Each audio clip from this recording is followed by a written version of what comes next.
Hello साथियों, जैसे कि आज हम सब लेक्चर 2 में इल्यूमिनेशन पढ़ रहे थे, यूटिलाइजेशन ऑफ इलेक्ट्रिकल इंजीनियरिंग। उससे पहले लेक्चर में हम सब जो है पूरा उसका बेसिक फंडामेंटल जितना होता है, लाइट क्या होता है, लाइट का स्पीड क्या होता है, इससे रिलेटेड जितना भी फंडामेंटल हो सकता था वो हम सब डिस्कस किए हैं। आज हम सब इल्यूमिनेशन क्या होता है, इल्यूमिनेशन के कितने नियम होते हैं, इससे क्या क्या इफेक्ट होता है, उसके बारे में आज हम सब पढ़ेंगे। किसके बारे में? इल्यूमिनेशन के बारे में। चलिए हेडिंग दे दीजिए, इल्यूमिनेशन। इल्यूमिनेशन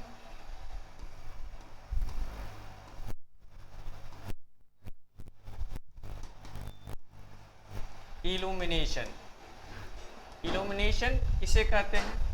प्रदीप्ति। प्रदीप्ति, इसी के बारे में आज हम सब चर्चा करेंगे। और ये इसका क्या नियम होता है, इसको हम कैसे डिफाइन करेंगे, इसका क्या यूनिट होता है, इसका क्या क्या फैक्टर हो सकता है जो हमारे डेली लाइफ में यूज कर सकते हैं, इसके बारे में हम सब पढ़ेंगे। जैसे अभी से जुड़े हुए रहते हैं तो आपके मुट्ठी में हो जाएगा इलेक्ट्रीशियन, है ना। इलेक्ट्रिशियन बहुत सिंपल है, बहुत सिंपल वे में पढ़ाएंगे, आपको कभी टेंशन नहीं होगा। और एक भी एग्जाम यहाँ से एक भी क्वेश्चन बाहर नहीं जाएगा। आप कोई भी एग्जाम उठा के देख लीजिए, चाहे सेल दे दीजिए, उसके बाद बेल हो गया, रेलवे हो गया, जितना भी ITI लेवल पे आपका वैकेंसी आता है उसको आप देखिएगा, यहाँ से आपका एक भी क्वेश्चन बाहर नहीं जाएगा। आपको क्या करना है, प्रॉपर वे में इसका नोट्स बनाते जाना है। और यहाँ से आपको PDF तो मिलेगा ही, लेकिन अपने से जो नोट्स बनाते हैं वो समझने में ज़्यादा आपको आएगा आप क्या लिखें। चलिए नेक्स्ट आगे हम इसका डेफिनेशन की बात करें, किसका? इल्यूमिनेशन का। तो देखिए इल्यूमिनेशन का अगर डेफिनेशन तो क्या हो जाएगा। चलिए इल्यूमिनेशन जो होता है, जब किसी तल पर, जब किसी तल पर, तल मतलब प्लेन जो होता है, प्लेन। जैसे देखिए हम सपोज इसका बात करें, ये आपका क्या है, ये जो आपका यही आपका प्लेन है, इसी को हम क्या बोलते हैं? प्लेन। प्लेन जब किसी तल पर क्या होगा, लाइट के बारे में, लाइट फिनोमेना है तो लाइट पड़ेगा। जब किसी तल पर लाइट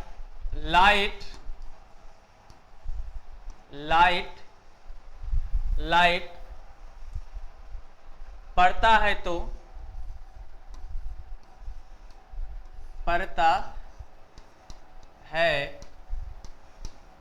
तो क्या होगा, जब लाइट जो है किसी तल पे, ये प्लेन पे पड़ेगा तो क्या क्या होगा, ये लाइट जो है कुछ एब्जॉर्ब करेगा, कुछ इसको क्या करेगा, कुछ रिफ्लेक्ट करेगा। ये जो फेनोमेना होता है इसी को प्रदीप्ति के बारे में जो पढ़ेंगे। जब किसी तल पर लाइट पड़ता है तो इसमें जो फेनोमेना होता है, कम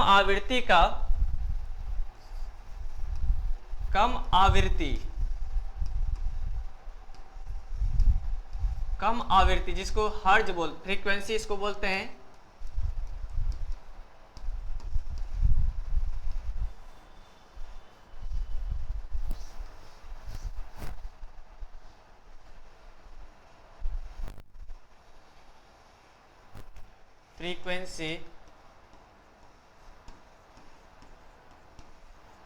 फ्रीक्वेंसी आवृत्ति, कम आवृत्ति वाले वस्तु क्या करेगा, वस्तु प्रकाश को उत्सर्जित करते हैं,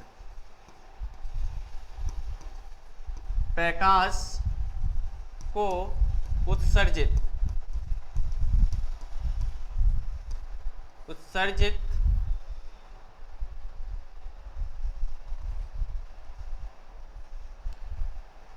प्रकाश को उत्सर्जित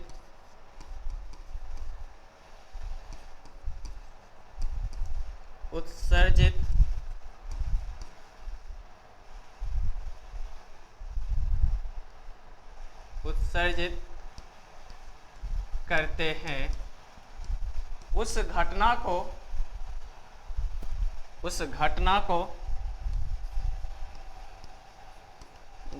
को प्रदीप्ति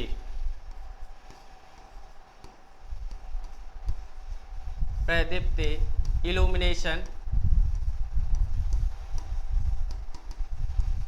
इल्यूमिनेशन कहते हैं। क्या कहते हैं? इल्यूमिनेशन। सिंपल वे में अगर समझे इल्यूमिनेशन क्या होता है, जैसे देखिए लाइट आ रहा है, लाइट अगर कोई वस्तु पे पड़ेगा, ऑब्जेक्ट पे पड़ेगा, तो क्या होगा, ये वो ऑब्जेक्ट जो है या तो लाइट को रिफ्लेक्ट करेगा या तो लाइट को एब्जॉर्ब करेगा। ये जो फेनोमेना होगा, इसी फेनोमेना को हम क्या बोलते हैं? इल्यूमिनेशन बोलते हैं। कौन वस्तु कितना रिफ्लेक्ट करेगा, कौन वस्तु कितना एब्जॉर्ब करेगा, वो उसके फैक्टर से डिसाइड होगा। किससे डिसाइड होगा? फैक्टर से डिसाइड होगा। सिंपल सब कुछ देगा। इल्यूमिनेशन क्या होता है? इल्यूमिनेशन का सिंपल याद रखना है कि जब लाइट किसी सोर्स से निकल करके किसी वस्तु पे पड़ता है तो कम फ्रीक्वेंसी वाली वस्तु जो है प्रकाश को उत्सर्जित करता है। इस घटना को हम क्या बोलते हैं? इस घटना को हम सब जो है इल्यूमिनेशन, प्रदीप्ति कहते हैं। ये आपका पहला, ये आपका हो गया। नेक्स्ट इसके बाद आगे हम इल्यूमिनेशन के बारे में पढ़ेंगे। तो इसका जो है इसका मात्रक क्या होता है, इसके मात्रक के भी बारे में हम सब देखेंगे। किसके बारे में? मात्रक के बारे में। इसका मात्रक क्या होता है इल्यूमिनेशन का।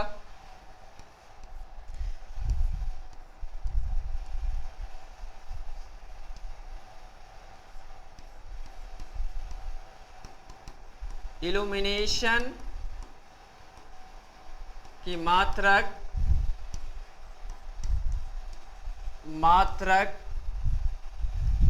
अगर पूछेगा इल्यूमिनेशन की मात्रक क्या होता है, तो क्या हो जाएगा? इल्यूमिनेशन की मात्रक लक्स होती है। क्या होता है? लक्स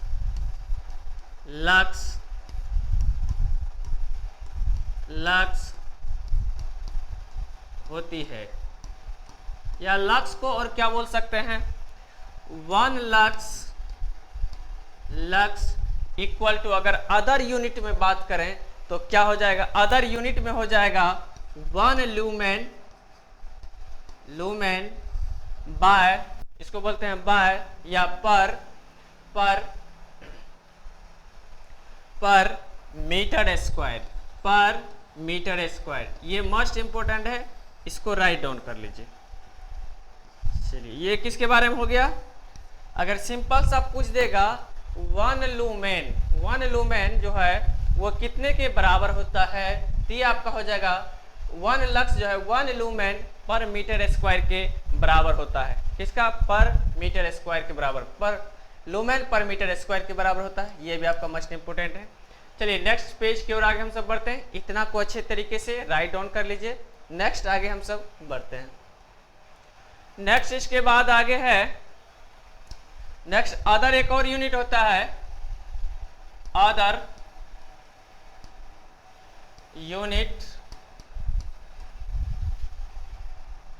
यूनिट की बात करें किसका? इल्यूमिनेशन का।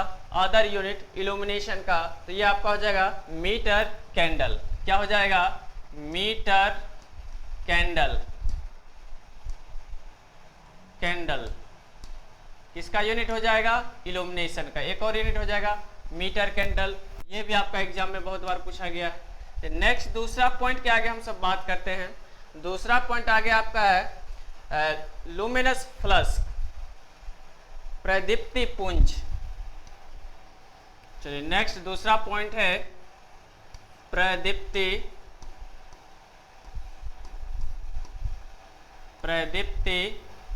पुंज। प्रदीप्ति पुंज, लुमिनस फ्लक्स।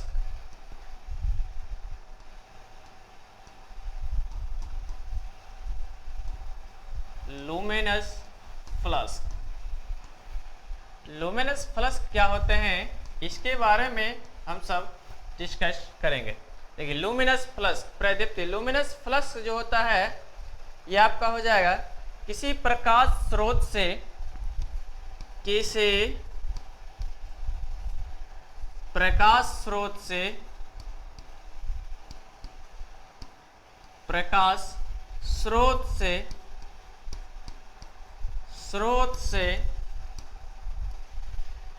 प्रकाश स्रोत से उत्पन्न होने वाला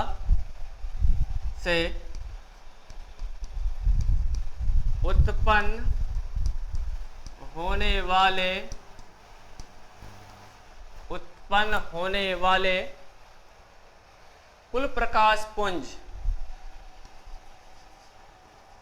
कुल प्रकाश पुंज, प्रकाश पुंज पर प्रति यूनिट या प्रति सेकंड, प्रति सेकंड, प्रति सेकंड, प्रति सेकंड, प्रति सेकंड, सेकंड को प्रकाश का, प्रकाश का प्रदीप्ति, प्रदीप्ति, प्रदीप्ति पुंज, पुंज, लुमिनस, लुमिनस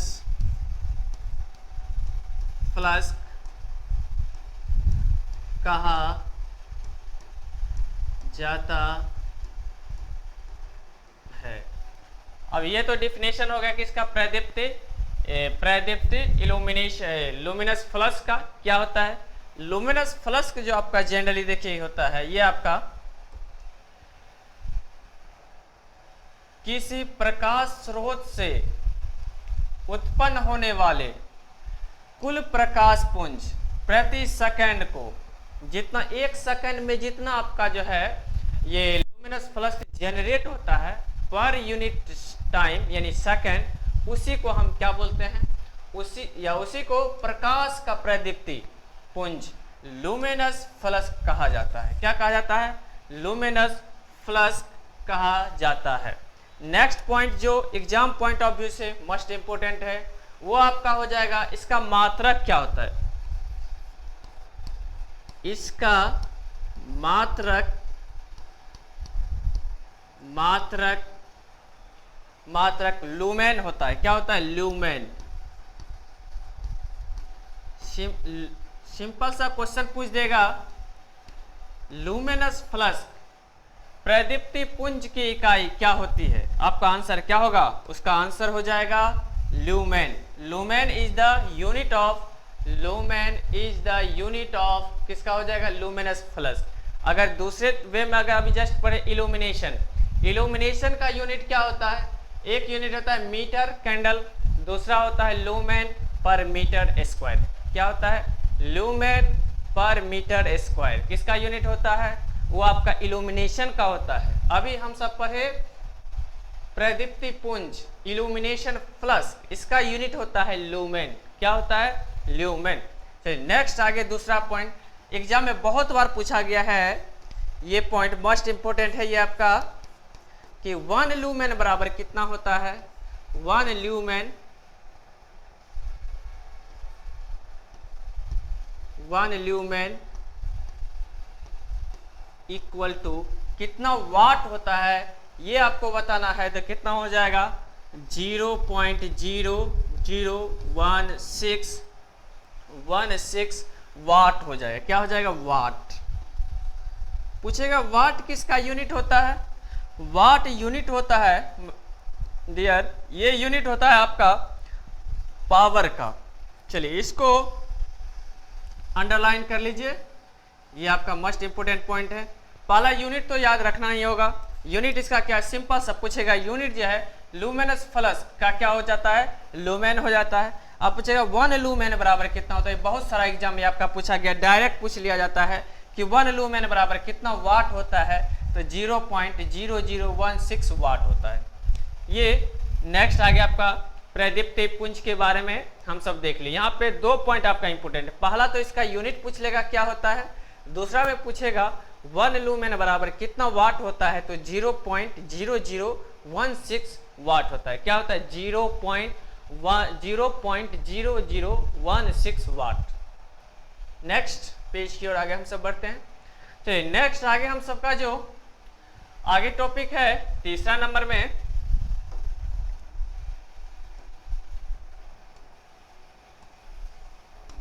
तीसरा नंबर में आगे हम सब है।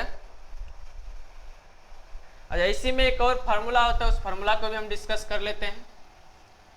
Luminous flux,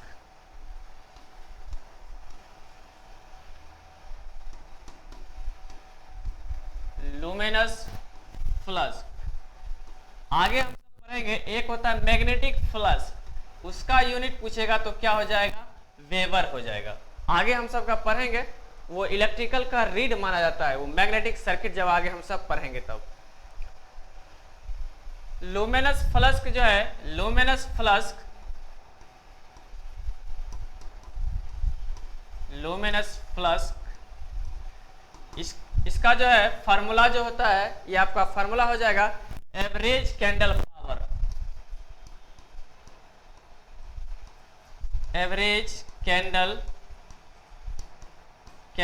power, average candle power into 4 पाई, इंटू 4 पाई, ये आपका होता है इसका फार्मूला, किसका, लुमिनस फ्लस्क का। डायरेक्ट ये भी फार्मूला पूछ लिया जाता है। लुमिनस फ्लस्क का जो है ये आपका क्या फार्मूला होता है, ये प्रोडक्ट होता है एवरेज कैंडल पावर इंटू 4 पाई, क्या होता है 4 पाई। तो ये आपका मोस्ट इंपोर्टेंट फार्मूला है। डायरेक्ट अगर कुछ एवरेज वैल्यू दे देगा, 4 पाई से मल्टीप्लाई कर देंगे तो यहाँ से आपका लुमिनस फ्लस्क आ जाएगा। इसी को हम सब बोलते हैं एक दूसरा अगर फार्मूला, अगर सीपी निकालना हो, कैंडल पावर, कैंडल पावर क्या निकालें, कैंडल पावर, कैंडल पावर जिसको हम शॉर्ट में क्या बोलते हैं, सीपी, कैंडल पावर। इसके लिए जो आपका फार्मूला हो जाएगा लुमिनस फ्लस्क बाय में क्या हो जाएगा 4 पाई,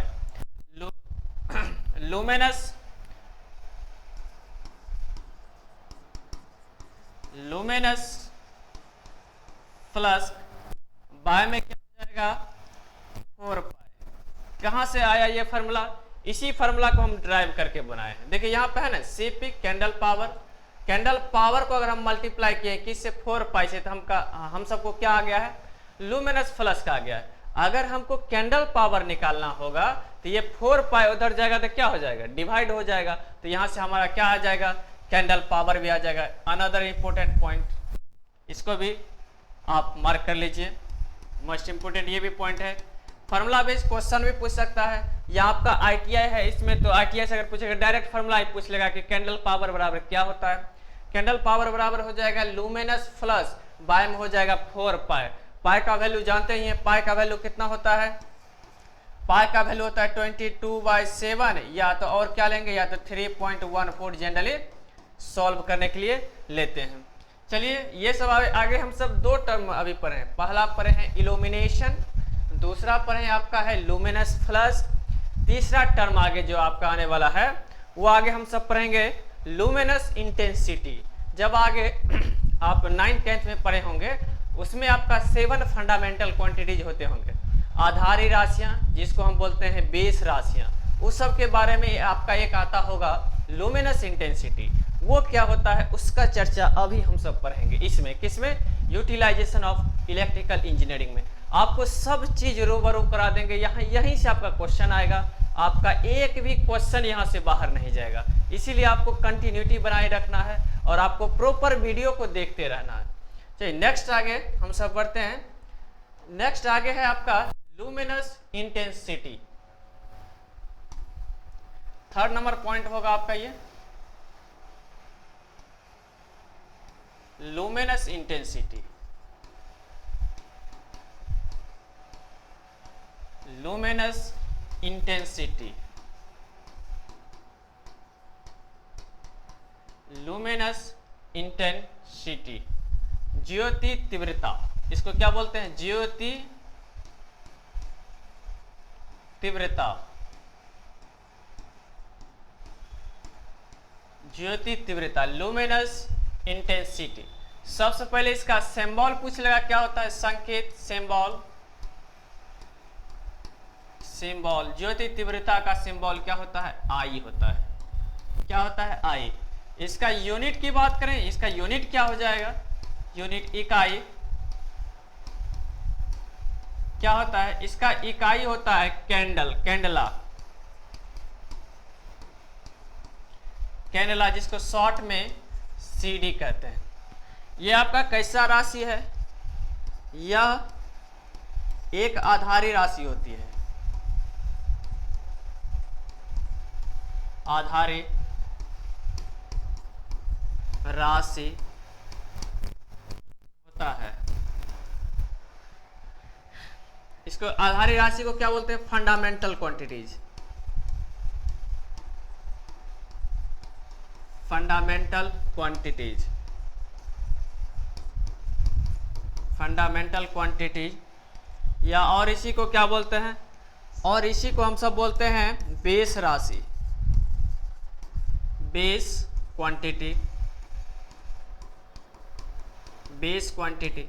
अब सिंपल सा पूछ लेगा बेस क्वांटिटीज कितने होते हैं, आपको पहला इसमें क्या रखना है, इसका सिंबल क्या होता है, आई होता है, इसका सिंबल क्या होता है, इसका सिंबल जो है, सिंबल पूछेगा तो आई होता है, किसका, लुमिनस इंटेंसिटी का। सबसे इंपॉर्टेंट है यूनिट, यूनिट क्या हो जाएगा, कैंडला हो जाएगा, इसको सिंबल में सीडी से इंडिकेट करते हैं।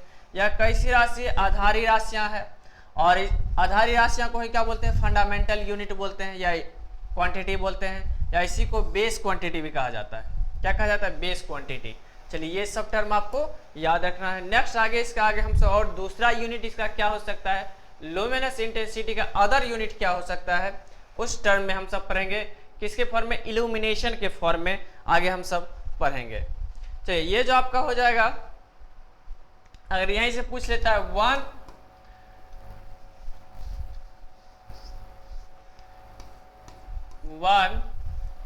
CD बराबर कितना वाट के टर्म में होता है, ये भी मोस्ट इंपोर्टेंट है, इसको स्टार मार्क कर लीजिए, ये भी आपके एग्जाम में बहुत बार पूछा गया है।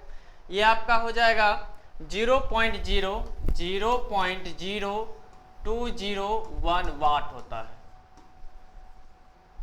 वाट। ये भी आपका अनदर इंपॉर्टेंट पॉइंट।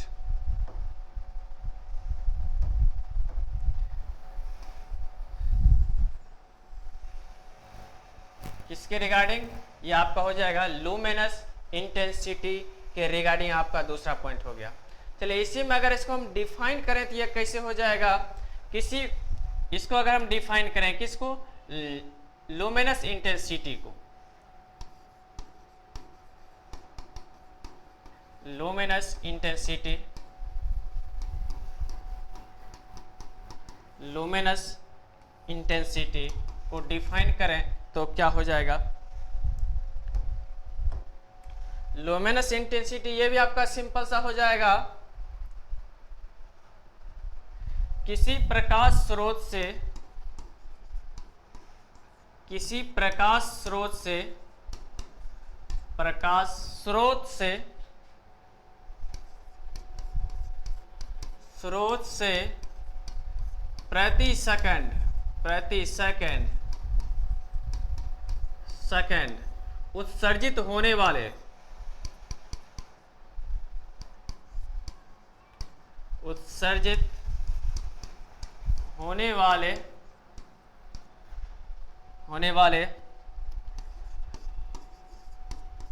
प्रकाश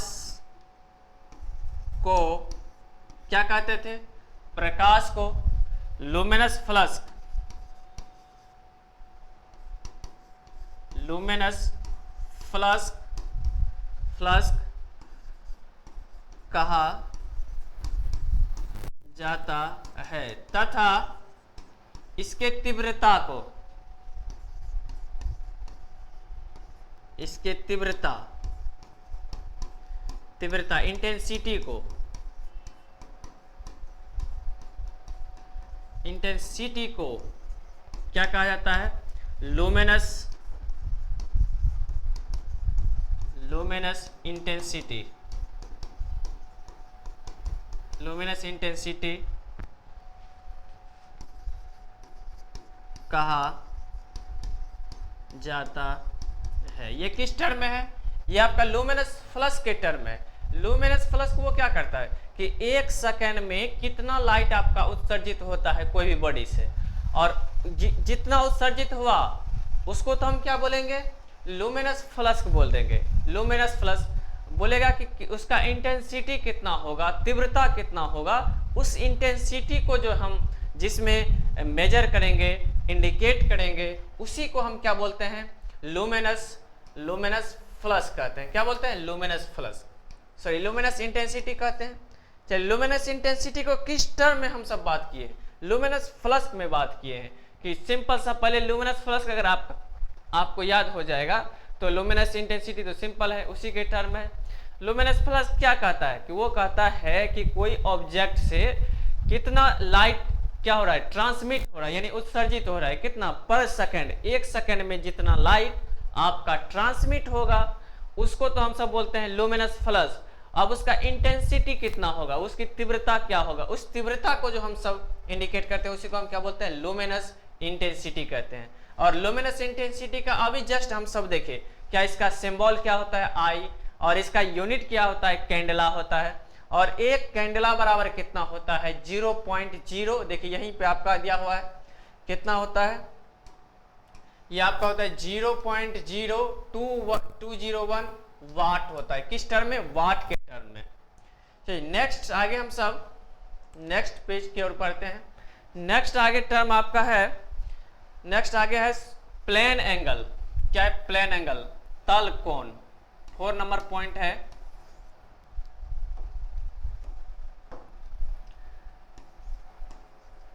तल कोण,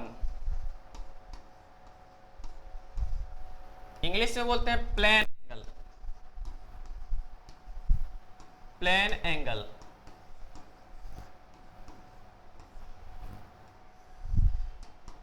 इसको कैसे डिफाइन करेंगे, देखिए बहुत सिंपल सा है, कोई टेंशन नहीं लेना। देखिए क्या है, वह कोण जो प्लेन के सापेक्ष बनता हो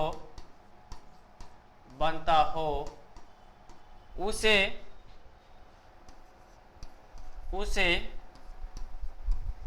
तल कोण प्लेन एंगल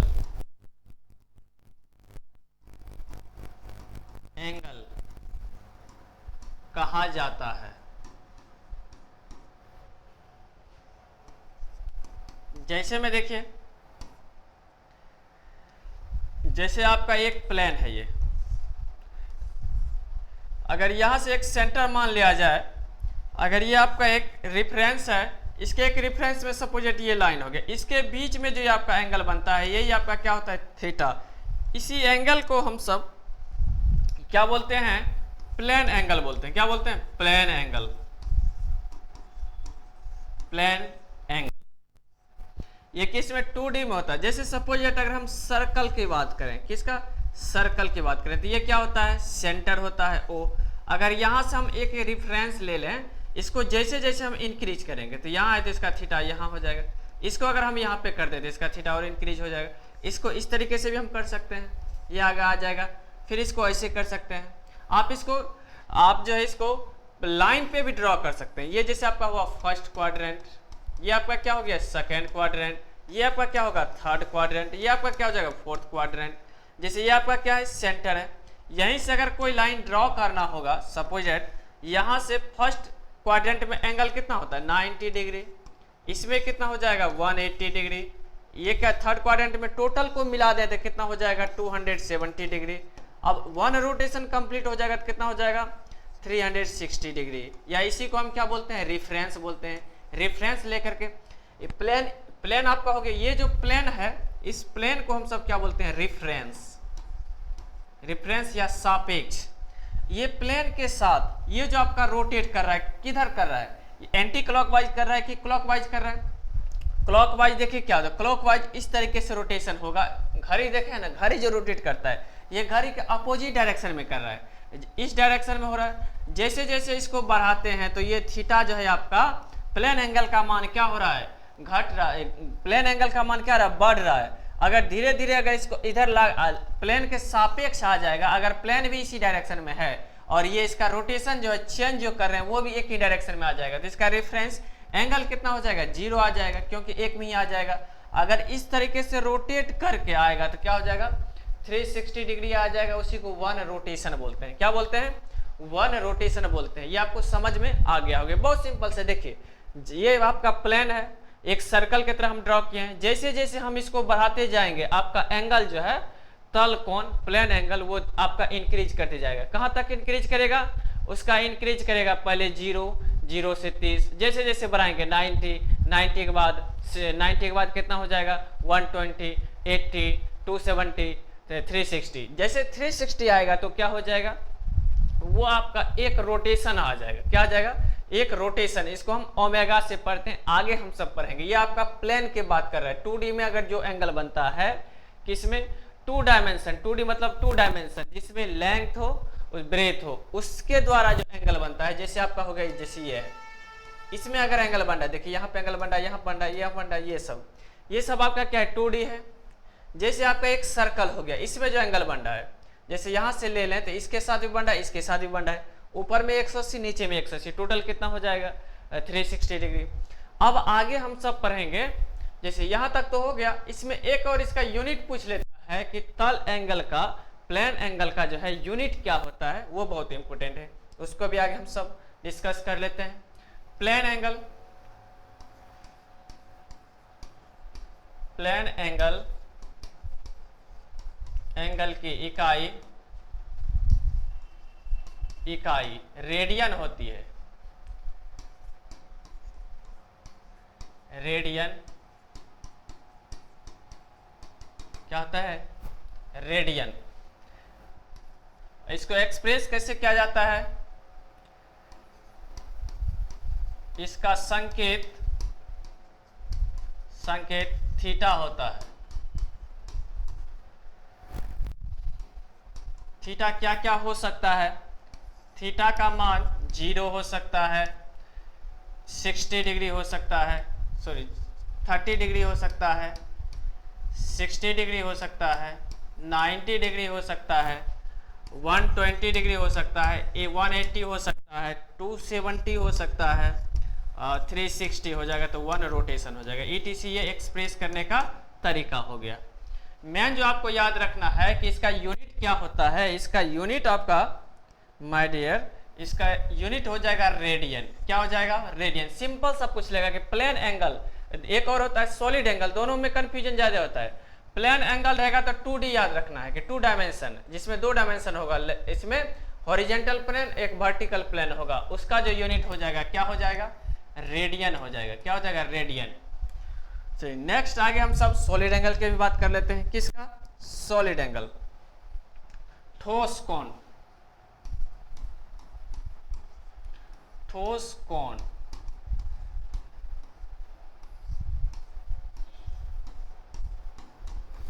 सॉलिड एंगल।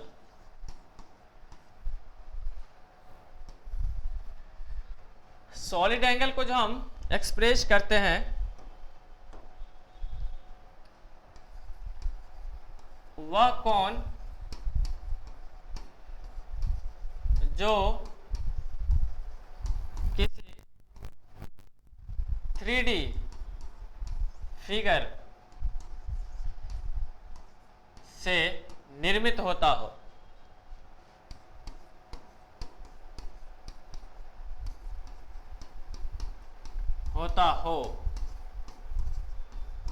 उसे ठोस कोण, सॉलिड एंगल,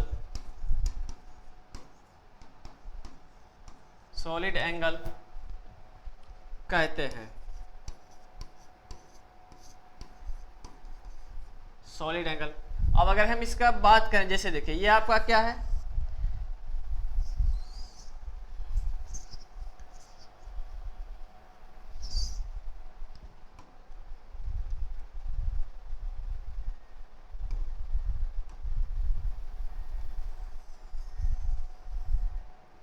जैसे देखिए ये आपका है एक स्फीयर, क्या है स्फीयर, गेंद देखें उसी तरीके से है गेंद। यहां इसका डायमीटर जो है सपोज मान लेते हैं डायमीटर इसका कितना है, इस डायमीटर को हम मान लिए r है। चलिए उसके बाद है जैसे देखिए डायमीटर इसका r हो गया। अब इसके कोई प्लेन को अगर हम काट लें, जैसे यहां से देखिए इसको अगर हम कट कर लें तो यहां से क्या आएगा, ये आपका कुछ प्लेन इस तरीके से आएगा। ये जो एंगल बनता है, इस एंगल को हम क्या बोलते हैं, ओमेगा बोलते हैं। क्या बोलते हैं, ओमेगा। जैसे यहां देखिए इसको हम ड्रॉ करके बताते हैं, ये हो गया, ये जो है ये आपका जो एंगल ड्रॉ हुआ, ये क्या है, ये आपका एक गेंद है। गेंद को अगर काटिएगा, क्रॉस सेक्शनल व्यू जो देखिएगा कटा हुआ भाग, उसमें जो एंगल बनता है ये एंगल, इसी को हम सब क्या बोलते हैं, इसी को हम सब ओमेगा बोलते हैं। और ओमेगा को ही हम सब क्या बोलते हैं, ओमेगा का ये आपका हो जाएगा सॉलिड एंगल। सॉलिड एंगल किसको काटे हैं, ये आपका क्या है, स्फीयर है,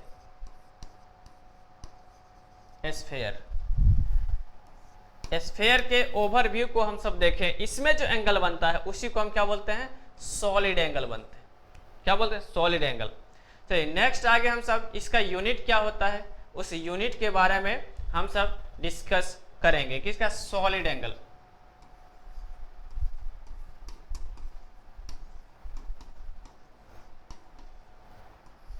सॉलिड एंगल में पहला पॉइंट है यूनिट। यूनिट क्या होता है, इसका यूनिट होता है steradian.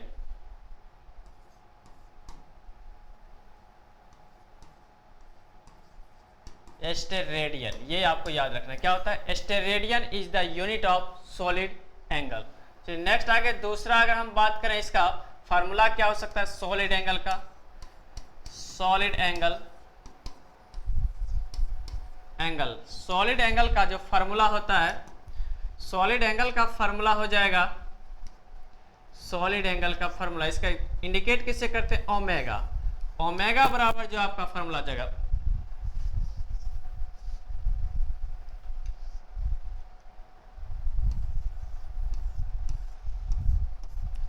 Omega equal to formula हो जाएगा किसके रिगार्डिंग, ये सॉलिड एंगल के रिगार्डिंग, वो आपका हो जाएगा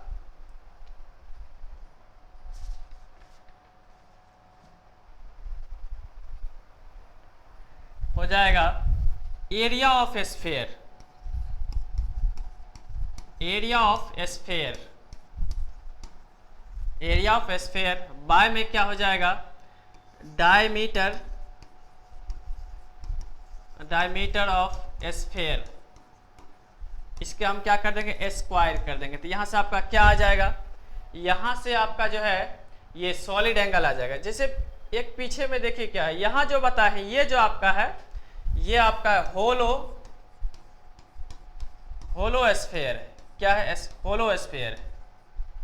चलिए नेक्स्ट आगे, चलिए डायमीटर ऑफ स्फीयर।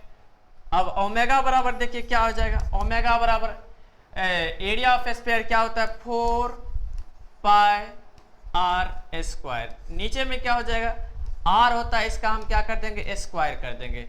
ये स्क्वायर से ये स्क्वायर आपका क्या हो जाएगा, कट जाएगा, तो आपका आंसर क्या हो जाएगा, 4 पाई आ जाएगा। सॉलिड एंगल का मान कितना होता है, 4 पाई। चलिए अनदर इंपॉर्टेंट पॉइंट, इसको हेडलाइन कर लीजिए। ये आपका सॉलिड एंगल से रिलेटेड आपका पॉइंट जो है, इसको आगे हम सब डिस्कस कर लिए हैं। नेक्स्ट आगे हम सब पॉइंट की ओर बढ़ते हैं। नेक्स्ट आगे है आपका इससे रिलेटेड कुछ टर्म है, नियम है, law of illumination. Law of illumination, प्रदीप्ति से संबंधित कुछ नियम। प्रदीप्ति से संबंधित संबंधित नियम। इससे क्या क्या नियम है उस नियम के बारे में हम सब देखेंगे। इससे पहला नियम जो है, इसका फर्स्ट लॉ जो है, उस फर्स्ट लॉ को हम बोलते हैं इनवर्स स्क्वायर लॉ।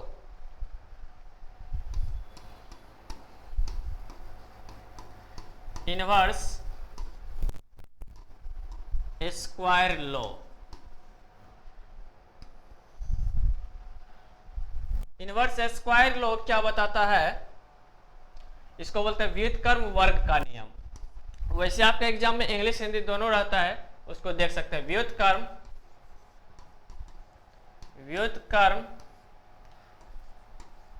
वर्ग का नियम। देखिए नाम से ही पता चल रहा है, ये इनवर्स मतलब क्या होगा? ये बाय में, जब भी होगा तो बाय में होगा। किस टर्म में होगा इसको हम सब देखते हैं।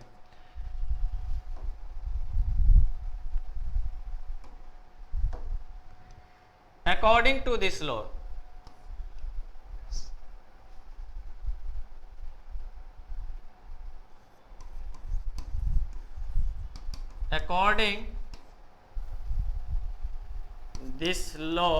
या ऐसे भी देख सकते हैं।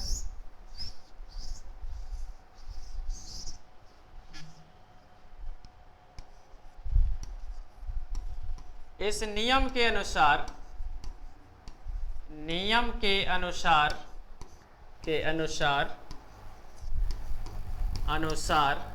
किस नियम? इनवर्स स्क्वायर लॉ के अनुसार क्या होगा? अनुसार किसी सतह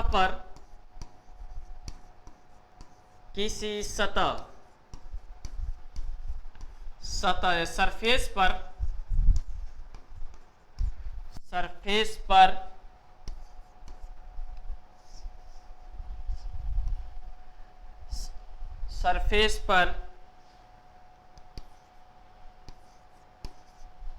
पर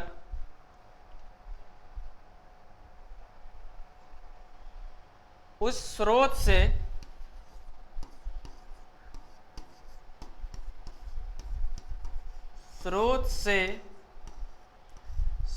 से सतह के दूरी,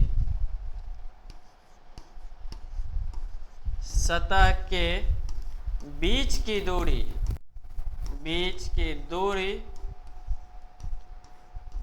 के वर्ग के व्युत्क्रमानुपाती होता है। दूरी के बीच वर्ग का व्युत्क्रमानुपाती,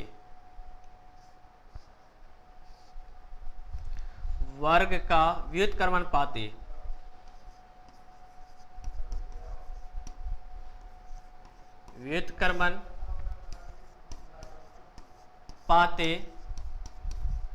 होता है। आगे इसको हम सब देखते हैं कैसे होता है।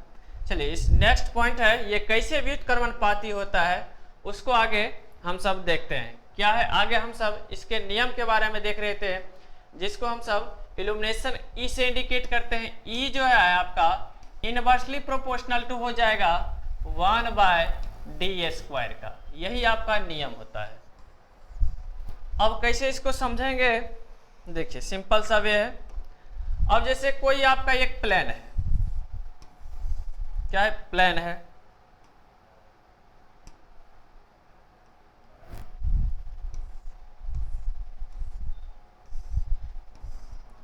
अब कोई यहां पे सोर्स है,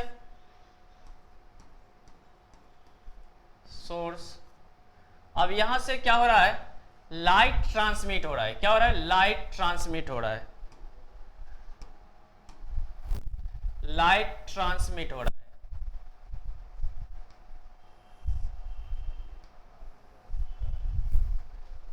ये सोर्स है, यहां से आपका क्या हो रहा है? लाइट ट्रांसमिट हो रहा है। तो यहां से देखिए क्या होगा, ये जो फॉर्म बनेगा,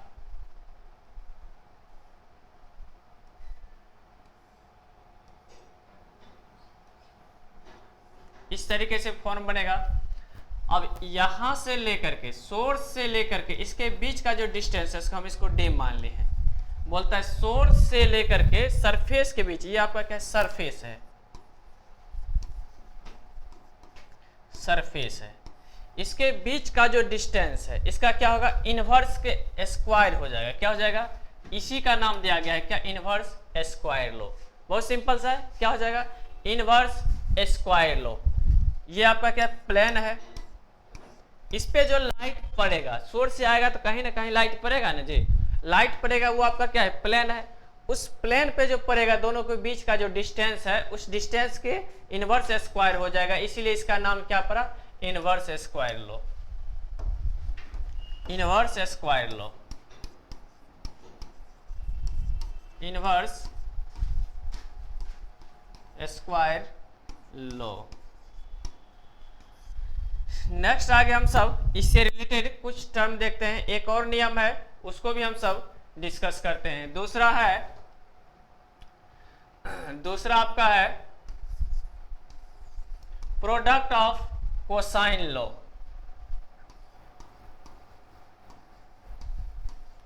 प्रोडक्ट ऑफ कोसाइन लॉ,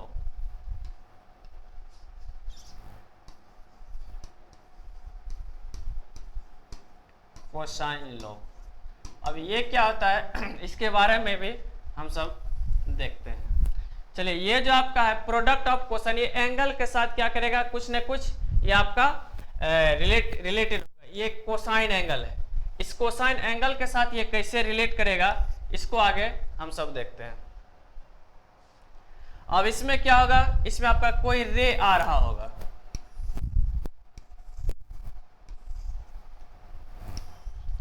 अब यहां से सोर्स आएगा तो क्या होगा, इस तरीके से आपका सोर्स होगा।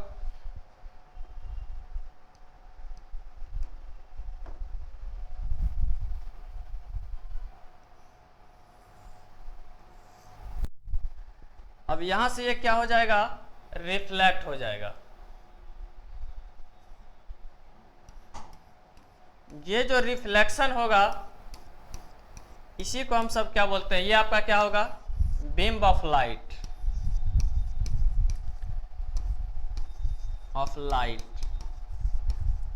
प्रकाश पुंज।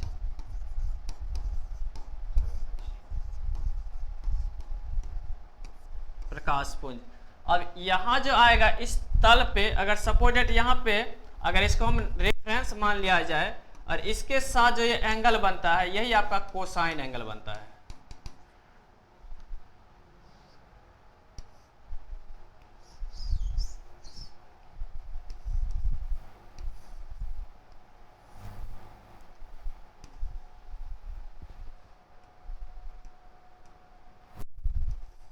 इसके साथ जो एंगल बनता है ये कोसाइन एंगल,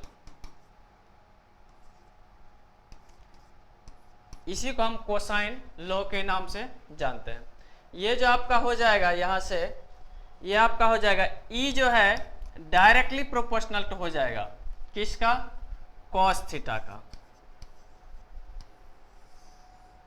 अभी जस्ट हम सब देखते हैं, ये जो है इस साइन को हम सब हटाते हैं तो क्या होता है, इस साइन को हटाते हैं तो एक टर्म आपका लग जाता है, जैसे E इक्वल टू क्या हो जाएगा, अगर इस साइन को अगर हम सब हटाएंगे तो वो आपका हो जाएगा 1/d² cos थीटा। इस लो को बहुत इंपॉर्टेंट, हर एग्जाम में आपका पूछा गया है। यही आपका क्या होता है, प्रोडक्ट ऑफ कोसाइन लो। चलिए नेक्स्ट आगे हम सबका है, आज का जो है ये लेक्चर 2 यहीं तक रखते हैं। फिर नेक्स्ट क्लास में आगे हम सब एक और है आपका लेम्बर्ट लॉ, उसके बारे में हम सब पढ़ेंगे। अभी तक जो हम सब पढ़े हैं इसमें इल्यूमिनेशन पढ़े हैं। इल्यूमिनेशन के बाद क्या पढ़े, इल्यूमिनेशन के बाद हम सब लुमिनस फ्लक्स पढ़े, लुमिनस इंटेंसिटी पढ़े और इसका क्या फार्मूला होता है, क्या यूनिट होता है, इसका क्या क्या इंपॉर्टेंस है, उसके बारे में पढ़े। उसके बाद इसमें 2 लॉ होता है, एक आपका इनवर्स स्क्वायर लॉ, दूसरा प्रोडक्ट ऑफ कोसाइन एंगल। ये दोनों को पढ़े, ये बहुत इंपॉर्टेंट है। इससे रिलेटेड आगे जो होगा नेक्स्ट क्लास में हम सब अच्छे वे में देखेंगे। तब तक इसको कंटिन्यू करते रहिएगा। Thank you, all the best.